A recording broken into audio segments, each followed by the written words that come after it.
শুভ সকাল সবাইকে। আজ 16 জুলাই বুধবার। আজকের সকালের বিশেষ বিশেষ খবর হলো, গেমন সেতু উন্মুক্ত, কঠোর বিধিনিষেধ জারি, জননিরাপত্তা ও সেতুর সুরক্ষায় সচেষ্ট কাছাড় জেলা প্রশাসন। উচ্ছেদ, শিলচরে আসাম সরকারকে ধন্যবাদ জানাতে বিশাল পদযাত্রা। রাঙ্গিরখাড়িতে নেতাজি মূর্তি পুনঃস্থাপন 24 আগস্ট, আসছেন মুখ্যমন্ত্রী হিমন্ত বিশ্ব শর্মা। হাইলাকান্দি জেলার 4টি সেন্টারে চলছে গ্রীষ্মকালীন কর্মশালা। 1.19 লক্ষ বিঘা জমি বেদখল মুক্ত, আসামকে নিঃশেষ করার জেহাদ। 20 বছরে অস্তিত্ব থাকবে না অসমিয়ার, বললেন মুখ্যমন্ত্রীর। জনবিন্যাস ষড়যন্ত্র রুখার প্রয়াস। বিস্তারিত থাকবে প্রতিবেদনে। 26-এর আগেই মোদী মন্ত্রিসভায় বড় রদবদল।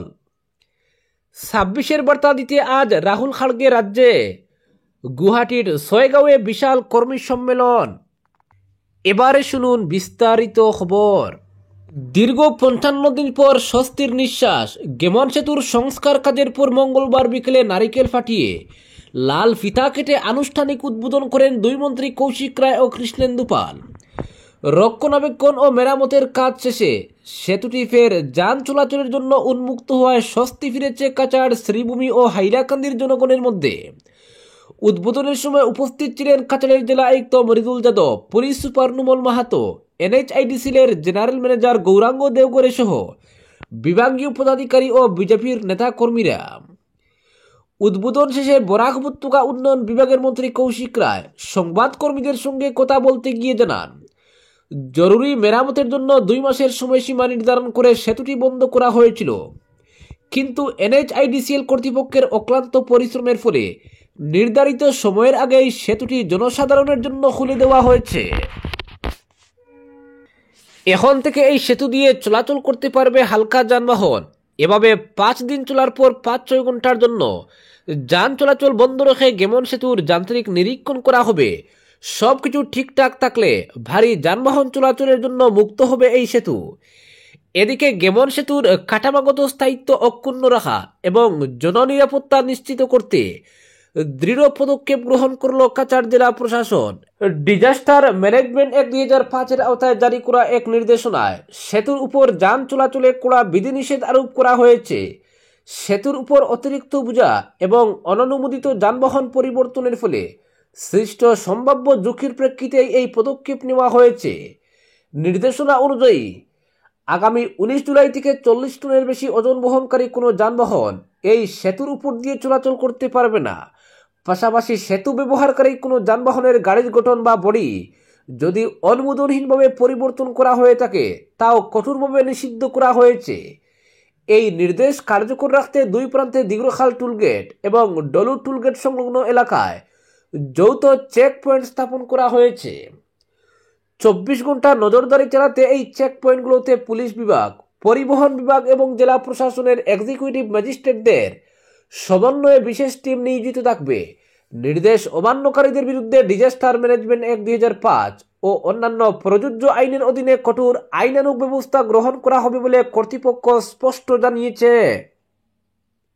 পরবর্তী খবর, আগামী 24 আগস্ট শিলচরের রাঙ্গিরখাড়িতে নেতাজি সুভাষচন্দ্র বসুর নতুন মূর্তি পুনঃস্থাপনের লক্ষ্যে মঙ্গলবার সন্ধ্যায় সার্কিট হাউস রোডের একটি বিবাহ ভবনে এক প্রস্তুতি সভা অনুষ্ঠিত হয়। এই সভার আয়োজন করে নেতাজি মূর্তি নবনির্মাণ ও স্থাপন কমিটি শিলচর, যারা মহান স্বাধীনতা সংগ্রামী নেতাজির প্রতি গভীর শ্রদ্ধা নিদর্শন স্বরূপ এই উদ্যোগ গ্রহণ করেছে। নেতাজি মূর্তির পুনঃস্থাপন অনুষ্ঠানটি আগামী 24 আগস্ট 2 দিন ব্যাপী অনুষ্ঠিত হবে এবং তা উদ্বোধন করবেন মুখ্যমন্ত্রী হিমন্ত বিশ্ব শর্মা। এই অনুষ্ঠান ঘিরে ব্যাপক জনসমাগম ও উৎসাহ প্রত্যাশিত। সভায় উপস্থিত ছিলেন কমিটির আহ্বায়ক ও বিধায়ক দীপায়ন চক্রবর্তী, নিহার রঞ্জন পাল, কমিটির সহ আহ্বায়ক উত্তম কুমার সাহা, ভারত সেবাশ্রম সংঘের স্বামী সাধনানন্দজি মহারাজ, স্বামী চিত্ত স্বরূপানন্দজি মহারাজ, মন্ত্রী কৌশিক রায়, আসাম বিশ্ববিদ্যালয়ের উপাচার্য রাজীব মোহন পন্ত, রামকৃষ্ণ মিশনের সম্পাদক স্বামী গণদিশানন্দজি মহারাজ, প্রাক্তন অধ্যাপক ডক্টর অমলেন্দু ভট্টাচার্য, কবি ও সাংবাদিক Atin Das, NCC group commander Satyaban Singh ও দন বাহাদুর, সাময়িক প্রসঙ্গ পত্রিকার সম্পাদক তৈমুর রাজা চৌধুরী, কবি মহুয়া চৌধুরী, বিমলেন্দু রায়, জয়াদেব, বিশ্বনাথ ভট্টাচার্য, ব্যবসায়ী ও সমাজকর্মী অসিত দত্ত, শিলচরের সাংসদ পরিমল শুক্লবৈদ্য, শিলচর মেডিকেল কলেজের অধ্যক্ষ ডক্টর ভাস্কর গুপ্ত, কমিটির কোষাধ্যক্ষ রুদ্রনারায়ণ সিংহ, রুমলি ভট্টাচার্য সহ বহু বিশিষ্টজন। স্বামী গণদিশানন্দজি কমিটির প্রচেষ্টার প্রশংসা করে নেতাজির আদর্শ ও শিক্ষা নিয়ে বক্তব্য রাখেন এবং এই দিনটিকে শিলচরের জন্য বিশেষ দিন বলে বর্ণনা করেন। স্বামী সাধনানন্দজি তার বক্তব্যে নেতাজির আদর্শের প্রাসঙ্গিকতার উপর জোর দিয়ে রাঙ্গিরখাড়ি মোড়ের নাম পরিবর্তন করে নেতাজি চৌক করার আহ্বান জানান এবং মূর্তি স্থাপন স্থলের পরিষ্কার পরিচ্ছন্নতা বজায় রাখার গুরুত্ব তুলে ধরেন। পরিমল শুক্লবৈদ্য এই উদ্যোগকে ঐতিহাসিক পদক্ষেপ হিসেবে বর্ণনা করে দীপায়ন চক্রবর্তীকে অভিনন্দন জানান এবং জনগণকে 24 আগস্টের অনুষ্ঠান উপলক্ষে ব্যাপকভাবে অংশগ্রহণের আহ্বান জানান। বিশিষ্ট লেখক, কবি, সাংবাদিক অতীন দাস বলেন, এই সভায় এত মানুষের উপস্থিতি দেখে তিনি অত্যন্ত আনন্দিত। তিনি আশা প্রকাশ করেন যে 24 আগস্টের অনুষ্ঠানে আরও বেশি মানুষ অংশ নেবেন এবং বলেন, দেশের জন্য কিছু করা আমাদের কর্তব্য। তিনি দীপায়ন চক্রবর্তীকে এই মহৎ উদ্যোগ গ্রহণের জন্য প্রশংসা করেন। উপাচার্য ডক্টর রাজীব মোহন পন্ত নেতাজির ছাত্রজীবন ও জ্ঞানগম্যতা নিয়ে আলোচনা করেন এবং তার আত্মমর্যাদাবোধের উপর আলোকপাত করেন। পরবর্তী খবর, হাইলাকান্দি জেলার 4টি সেন্টারে চলছে গ্রীষ্মকালীন কর্মশালা। সিলেবাসের বাইরে আনন্দ পড়ুয়াদের। ছাত্রছাত্রীরা প্রায়শই সিলেবাসের বাইরে সময় কাটাতে চায়, কিন্তু তা সবসময় কি সম্ভব? মোটেই না। আর সম্ভবত ছাত্রছাত্রীদের এই পাওনাটাকে আক্ষরিক রূপ দিতে আসাম সরকারের সাংস্কৃতিক পরিক্রমা বিভাগের ব্যবস্থাপনায় তৃতীয় বছরের মতো রাজ্যের প্রতিটি বিধানসভায় অনুষ্ঠিত হচ্ছে গ্রীষ্মকালীন কর্মশালা, যেখানে ষষ্ঠ শ্রেণী থেকে দ্বাদশ শ্রেণী পর্যন্ত ছাত্রছাত্রীরা গ্রীষ্মকালের এই ছুটিকে কিছুটা সিলেবাসের বাইরে গিয়ে সাংস্কৃতিক আঙ্গিনায় নিজেদের মেলে ধরার সুযোগ পাচ্ছে। এবছরও 15 দিন ব্যাপী গ্রীষ্মকালীন কর্মশালা অনুষ্ঠিত হচ্ছে রাজ্যের প্রতিটি বিধানসভা কেন্দ্রে, আর তার ব্যতিক্রম হচ্ছে না দক্ষিণ আসামের প্রত্যন্ত হাইলাকান্দি জেলাতেও। হাইলাকান্দি জেলার 2টি কেন্দ্রে 4টি সেন্টার যথাক্রমে PM Shri Premlochan higher secondary school, PM Shri Jamira higher secondary school, Indrakumari girls higher secondary school এবং মুক্তিযোদ্ধা নিয়রকর্মী আদর্শ বিদ্যালয় তথা লক্ষ্মীনগর মডেল হাই স্কুল। আর 4টি সেন্টারে প্রতিদিন নির্দিষ্ট সংখ্যক ছাত্রছাত্রী স্কুলের মতোই ছুটে আসে সঙ্গীত, নৃত্য, চিত্রকলা, নাটক, যোগব্যায়াম ইত্যাদির প্রশিক্ষণ নিতে। প্রতিটি সেন্টারে জেলার বিভিন্ন বিষয়ে অভিজ্ঞ প্রশিক্ষকরা অত্যন্ত আনন্দ সহকারে ছাত্রছাত্রীদের প্রশিক্ষণ দিচ্ছেন বলে জানান হাইলাকান্দি জেলার সংস্কৃতি বিভাগের দায়িত্বপ্রাপ্ত অতিরিক্ত জেলা আয়ুক্ত দীপমালা গুয়ালা। এ ব্যাপারে মঙ্গলবার 5ম দিন হাইলাকান্দি শহরের ইন্দ্রকুমারী সেন্টারে পরিচালনা সমিতির সদস্য শঙ্কর চৌধুরী জানান, পড়ুয়ারা ভীষণভাবে উচ্ছ্বাসিত। একই সঙ্গে জেলার 4টি কেন্দ্রেই 25 জুলাই সম্পন্ন হবে কর্মশালা। ছাত্রছাত্রীদের প্রশংসাপত্র প্রদান করা হবে জেলা প্রশাসনের পক্ষ থেকে। এই শিবিরগুলো পরিচালনায় রয়েছে সামাজিক সংগঠন শিবদুর্গা ক্লাব। এদিকে কাছাড় ও হাইলাকান্দি জেলার যুগ্মভাবে দায়িত্বপ্রাপ্ত সাংস্কৃতিক উন্নয়ন আধিকারিক স্নেহাংশু শেখর রায় জানান, কাছাড় জেলার 14টি সেন্টার ও হাইলাকান্দি জেলার 4টি সেন্টারে এই গ্রীষ্মকালীন কর্মশালা চলছে। পরবর্তী খবর, প্রধানমন্ত্রী নরেন্দ্র মোদীর তৃতীয় মন্ত্রিসভার 1 বছর পূর্তির পর এবার মন্ত্রিসভায় বড় ধরনের রদবদলের প্রস্তুতি নেওয়া হচ্ছে। সরকারি সূত্রে জানা গেছে, আগামী সপ্তাহে বিজেপির নতুন সভাপতি নির্বাচনের পরই এই পরিবর্তন আনা হতে পারে, যেখানে বিহার ও অন্ধ্রপ্রদেশের রাজনৈতিক সমীকরণ এবং মন্ত্রীদের বাণিজ্যিক দক্ষতায় মূল বিবেচ্য হবে। জানা গেছে, কেন্দ্রীয় মন্ত্রিসভায় 10-12 জন নতুন মন্ত্রী যোগ দিতে পারেন, যাদের বেশিরভাগই প্রথমবারের সাংসদ। বর্তমানে 5-7 জন মন্ত্রীর দফতর পরিবর্তন করা হতে পারে, বিশেষ করে অর্থ, বাণিজ্য ও রেল মন্ত্রকে। এছাড়া মেয়াদ শেষ হওয়া বেশ কয়েকজন রাজ্যসভা সাংসদকে বাদ দিয়ে নতুনদের অন্তর্ভুক্ত করা হতে পারে। নতুন মন্ত্রিসভার রদবদলের রাজনৈতিক ক্যালকুলাসকে নজরে রাখা হবে বলে মনে করছেন বিশেষজ্ঞরা, কেননা বিহারে নভেম্বরে বিধানসভা নির্বাচন। এই নির্বাচনকে সামনে রেখে জেডিইউ ও জনশক্তি পার্টি থেকে নতুন মন্ত্রী নেওয়া হতে পারে। এছাড়া অন্ধ্রপ্রদেশের উন্নয়ন প্রকল্প ত্বরান্বিত করতে স্থানীয় নেতৃত্বকে মন্ত্রিসভায় জায়গা দেওয়া যেতে পারে।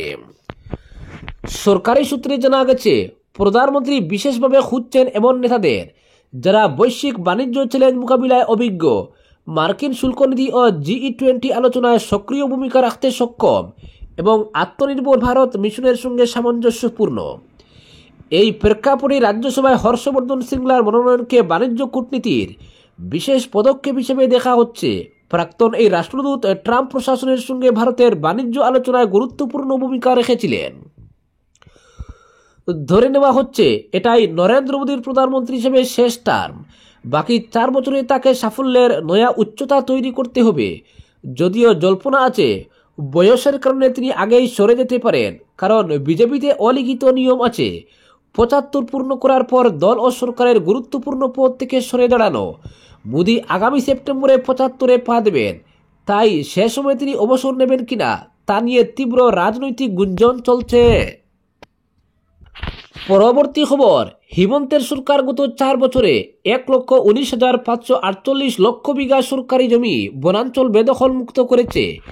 এটা নিছকই এক তথ্য ভাবলে ভুল হবে, এর পেছনে রয়েছে এক বিশাল ষড়যন্ত্র প্রতিহত করার প্রচেষ্টা। অন্তত মুখ্যমন্ত্রীর দাবি মানলে নিম্ন মধ্য অসমের জনবিন্যাসে স্থায়ী পরিবর্তন আনার পর উজান ও উত্তর আসামের জনবিন্যাসেও পরিবর্তন আনার প্রচেষ্টা শুরু হয়েছে, যা কিছুটা হলেও ঠেকানো সম্ভব হয়েছে উচ্ছেদের মাধ্যমে। তাই গত 4 বছরের সরকারি উচ্ছেদ অভিযানের সম্পূর্ণ তথ্য প্রকাশ করে মুখ্যমন্ত্রীর দাবি, অসমীয়া মানুষ সচেতন না হলে আগামী 20 বছরে সব বনাঞ্চল বেদখল হবে, বনাঞ্চল থাকবে না, জনবিন্যাসেও বিশাল পরিবর্তন আসবে। এও বলেছেন, নিম্ন অসম মধ্য অসমের জনবিন্যাস বদলে ফেলার পর উজান অসমেও পরিবর্তনের প্রচেষ্টা শুরু হয়েছে। গুড়া থেকে ব্যবস্থা নিলে এই পরিবর্তন রোখা সম্ভব হতো, কিন্তু পূর্বসূরীরা তাতে গুরুত্ব না দেওয়ার ফলে এখন আর জনবিন্যাস পাল্টানো সম্ভব নয়। ধুবড়ির চাপর বিলাসীপাড়ার পর গোয়ালপাড়ার পাইকান বনাঞ্চল, একের পর সরকারি উচ্ছেদ নিয়ে রাজনীতি যখন সরগরম, তখন উচ্ছেদের পুরো আজ তথ্য সামনে নিয়ে এলেন মুখ্যমন্ত্রী হিমন্ত বিশ্ব শর্মা। ধর্মীয় সংখ্যালঘু জনগণকে উচ্ছেদ নিয়ে কংগ্রেস সহ বিরোধী দলগুলি যখন সরকারকে চাপে ফেলার চেষ্টা করছে, তখন মূলত দুটি তথ্য খাড়া করে এর জবাব দিয়েছেন তিনি। প্রথমত, উচ্ছেদের ফলে বন ধ্বংস রক্ষা করা যাচ্ছে, বৃদ্ধি পাচ্ছে বনাঞ্চলের পরিমাণ। দ্বিতীয়ত, একের পর এক বিধানসভা কেন্দ্রের সরকারি জমি বনাঞ্চলে বসতি স্থাপন করে অসমীয়া জনগণকে সংখ্যালঘুতে পরিণত করার ষড়যন্ত্র রুখে দেওয়া সম্ভব হচ্ছে। মঙ্গলবার দিশপুরে এক সাংবাদিক বৈঠকে মুখ্যমন্ত্রী জানান, 2021 সাল থেকে গত 4 বছরে গোটা রাজ্যে মোট 1,19,548 লক্ষ বিঘা সরকারি জমি বনাঞ্চল বেদখল মুক্ত করা হয়েছে। এর মধ্যে বনাঞ্চল 84,743 বিঘা, বিজিআর পিজিআর 3,643 বিঘা, সরকারি খাস জমি 26,713 বিঘা, 17 সহ ধর্মীয় স্থানের 4,449 বিঘা জমি বেদখল মুক্ত করা হয়েছে।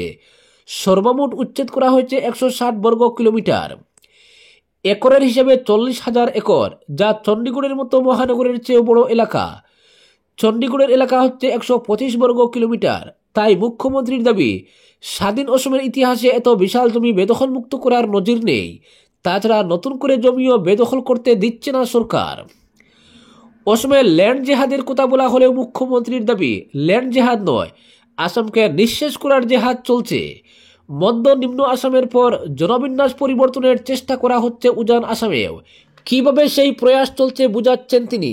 বরসলা কেন্দ্রে লাহারিঘাট দিন থেকে লোক নিয়ে বসতি স্থাপন করেছেন, এতে জনবিন্যাস বদলেছে বরসলার। গত 1 বছর ধরে দিন লাহারিঘাটের লোকেরা গিয়ে স্বরূপথারের উরিয়ামঘাটের বনাঞ্চল বেদখল করছেন। দিং লাহারিঘাট ও উরিয়ামঘাটের মধ্যে দুটি নৈশ বাসও চলে। বাস চলাচল করে মানে এখানে ঘর জমি রয়েছে, সেখানে গিয়ে বসতি স্থাপন করছেন। স্বরূপথারের জনবিন্যাস বদলে গেলে পাশেই গোলাঘাট কেন্দ্র, সেখানেও ঢুকবে। গোলাঘাটের গায়ে লেগে রয়েছে তিতাবর, তারপর মরিয়নি, জোরহাট, এভাবে একের পর এক বিধানসভা কেন্দ্রের জনবিন্যাস বদলাবে। এক কেন্দ্রের পর অন্য কেন্দ্রে যাবে। প্রতিটি কেন্দ্রে 40-45 হাজার করে ভোট হবে বেদখলকারীদের। ফলে অস্তিত্ব হারাবেন অসমীয়া লোকেরা, কারণ বেদখলকারীরা সকল একই ধর্মের লোক দাবি মুখ্যমন্ত্রীর। তাই উদ্বিগ্ন উরিয়ামঘাটের লোকেরা উচ্ছেদের দাবি করছেন বলে তিনি জানান। কিছুদিন আগে লখিমপুরে উচ্ছেদ চলাকালীন আহোম পরিবারের মেয়ে গুনগুন চেতিয়ার এক ভিডিও আলোড়ন ফেলেছিল রাজ্যে। দানের চেরায় বুলডোজার চালানোর নির্মম দৃশ্য ধরা পড়েছিল সেই ভিডিও। কিন্তু লখিমপুরে উচ্ছেদের পক্ষে দাঁড়িয়ে মুখ্যমন্ত্রী বলেন, লখিমপুরে কারা জমি বেদখল করেছিল? বরপেটা থেকে আসে 74টি পরিবার, নগাঁওয়ের 63টি পরিবার, বঙ্গালমারার 35টি পরিবার, গোয়ালপাড়ার 60টি পরিবার, কাছাড়ের 2টি পরিবার, দক্ষিণ শালমারা মানকাচরের 2টো পরিবার সেখানে গিয়ে বসতি স্থাপন করে প্রতিটি পরিবারের নিজেদের নামে জমি রয়েছে আদিবাসী স্থানে, কিন্তু লখিমপুর শহরে গিয়ে জমি দখল করে গ্রাম বানিয়ে ফেলেছেন। সেখানে 13টি খিলঞ্জিয়া পরিবার উচ্ছেদের কথা উদ্দেশ্যপূর্ণভাবে ফোকাস করা হয়েছে, কিন্তু দক্ষিণ শালমারার লোকেদের যে উচ্ছেদ করা হয়েছে কিংবা জনবিন্যাসে পরিবর্তনের ষড়যন্ত্র রুখে যে দিতে পেরেছি সেটা ভালোভাবে চর্চিত হলো না। কিন্তু যেসব স্থানে উচ্ছেদ অভিযান চলে সেখানে স্কুল, অঙ্গনওয়াড়ি কেন্দ্র, স্বাস্থ্যকেন্দ্র, বিদ্যুৎ সংযোগ থাকতেও দেখা যাচ্ছে। তাই স্থানীয় বিধায়ক রাজনীতিকের মদত থাকার অভিযোগ আসছে সামনে। তবে মুখ্যমন্ত্রীর দাবি বিদ্যুৎ সংযোগ বিধায়করা দেন, কিন্তু স্থানীয় রাজনীতিকরা বেদখলকারীদের বিরুদ্ধে যেতে পারেন না, কারণ ভোট হারানোর ভয় থাকে। যে কেন্দ্রে যান সেখানে ভোটার তালিকায় নাম তুলেন তারা। তাই 3,000 থাকতে ব্যবস্থা না নিলে সংখ্যাটা 40,000 হয়ে গেলে আত্মসমর্পণ করতে হয় স্থানীয় রাজনীতিকদের। বিদ্যুৎ সংযোগ না দিলে ভোট হারাতে হয়, তাই স্থানীয় বিধায়কদের তাদের হয়েই কাজ করতে হয়। গোয়ালপাড়া শহরে প্রায় 60,000 বেদখলকারী রয়েছেন, ফলে স্থানীয় বিধায়ককে তাদের হয়ে কাজ করতেই হবে। আজকের বিশেষ বিশেষ সংবাদ এখানেই সমাপ্ত।